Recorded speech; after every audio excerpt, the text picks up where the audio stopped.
छतरपुर जिले के नौगांव सिविल अस्पताल में भारी अव्यवस्था देखने को मिली, जहां अस्पताल में करीब 4 घंटे तक बिजली गुल रही। हैरानी की बात ये रही कि इस दौरान अस्पताल का जनरेटर और इन्वर्टर दोनों ही खराब पाए गए। बिजली न होने के कारण अस्पताल पूरी तरह अंधेरे में डूबा रहा। डॉक्टरों ने मोबाइल की टॉर्च की रोशनी में मरीजों का इलाज किया, वहीं नर्सों ने इंजेक्शन भी मोबाइल की रोशनी में लगाए। इस दौरान अस्पताल में भर्ती मरीजों को भीषण गर्मी में भारी परेशानी का सामना करना पड़ा। स्थानीय लोगों ने इस लापरवाही पर नाराजगी जताई और जिला कलेक्टर से पूरे मामले की जांच की मांग की है। क्या नाम बहन जी आपको? कविता। कविता, पूरा नाम क्या लिखती? कविता है। कविता जी कहाँ की निवासी हैं आप?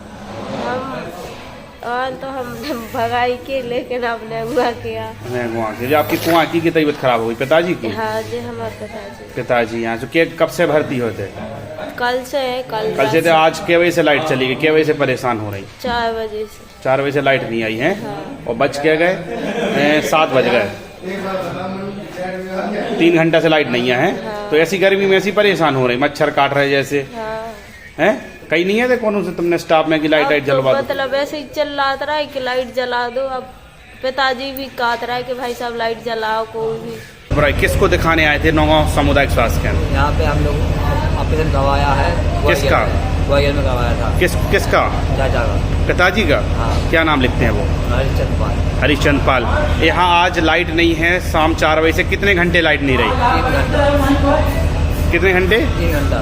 3 घंटे लाइट नहीं आई। तो फिर कैसे मरीज परेशान हुई हो या गर्मी है, कैसे हुए? उससे बोलते रहे, उसको नहीं दिए। जब किससे बोला आपने?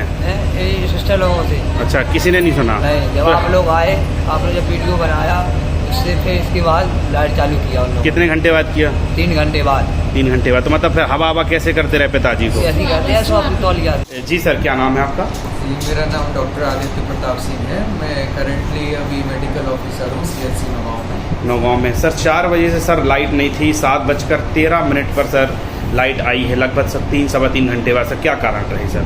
कारण तो एक ये था कि इतनी ज़्यादा आंधी यहाँ चली, जिस कारण से व्यवस्थाएं जो लाइट की थी वो समय से नहीं हो पाई।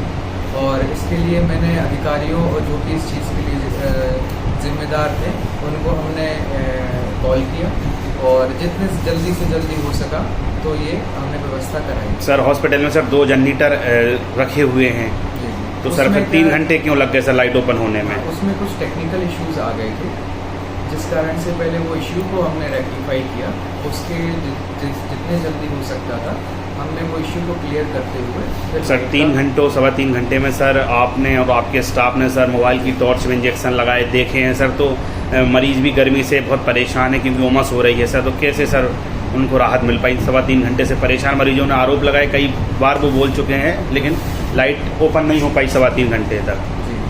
अब देखिए कि एज अ डॉक्टर मैंने यहाँ पर जो हमारे पेशेंट हैं वो हमारी प्रायोरिटी रहती है, तो उसके लिए उनकी व्यवस्थाओं को लेके कोई भी 1 मिनट के लिए कोई भी आपातकालीन व्यवस्थाएं जो हैं रुकी नहीं गई हैं। जहाँ तक लाइट का सवाल है उसके लिए जैसे मैंने आपको पहले भी बताया, जितने जल्दी टेक्निकल इशू जो था उसमें उसको रेक्टिफाई करते हुए हमने सेवा फिर से कंटिन्यू कर। किसको सर सब प्रथम आपने सूचना दी थी? 4 बजे की लाइट चली गई है 3 घंटे पहले। जी, मैंने सूचनाएं जो इसके लिए जो प्रभारी जो हैं हमारे BMO साहब को भी हमने इस चीज़ की खबर दी और जितने भी फिर उन्होंने आगे जाके खबर इस चीज़ की दी और जल्दी से जल्दी उन्होंने ये चीज़ ठीक कराई। क्या सर समय समय पे जनरेटरों का मेंटेनेंस वगैरह नहीं होता है क्या, जो टेक्निकल इशू आ गए? ये देखिए ये जो डिपार्टमेंट, ठीक है, तो ये चीज़ जो है ये हमारे डायरेक्ट अंडर में नहीं होती है ना।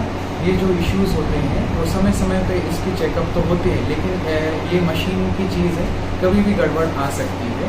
तो उसके लिए तो हम किसी चीज़ को किसी पर्टिकुलर को हम उस चीज़ का टेक्निकल इशू क्या निकला सर? कोई गंभीर टेक्निकल इशू निकला क्या? गंभीर कोई टेक्निकल इशू नहीं है, एक बैटरी का इशू आ रहा था जो कि वो भी ठीक हो चुका है। बैटरी वाले ने सर बोला है कि हमें तो अभी 10 मिनट पहले ही कॉल आया।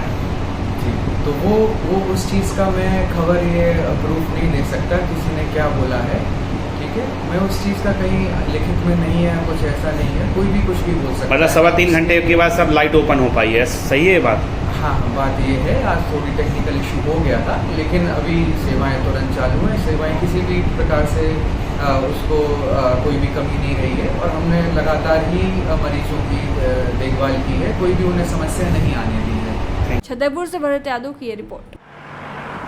जयराम जी, किशन काका, राम राम भाई, राम राम। क्या दोनों भाई बैठ के क्या हिसाब लगा रहे हो? ऊटी लहसुन के भाव आ गए क्या? अरे नहीं रे दादा, ये अपना रमेश नया मकान बनाने के लिए लोन ले रहा है। हिसाब किया तो पता चला कि लोन का पैसा तो ईंट और रेती में ही पूरा हो जाएगा।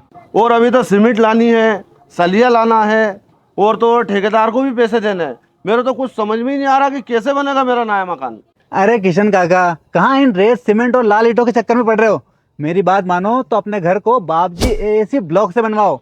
इसमें ना सीमेंट और रेत की जरूरत होती है, ना ही तराई करने की झंझट। और लाल ईंटों के मुकाबले आपका मकान काफी तेजी से बनकर तैयार हो जाएगा। इससे आपके पैसे तो बचेंगे ही, साथ ही मजबूती ऐसी कि सालों साल देखने की जरूरत नहीं।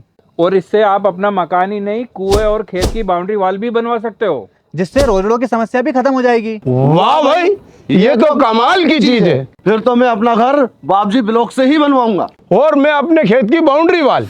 ज्यादा जानकारी के लिए स्क्रीन पर दिए गए नंबर पर अभी कॉल करें। बाबजी एएसी ब्लॉक्स, स्टील से मजबूती।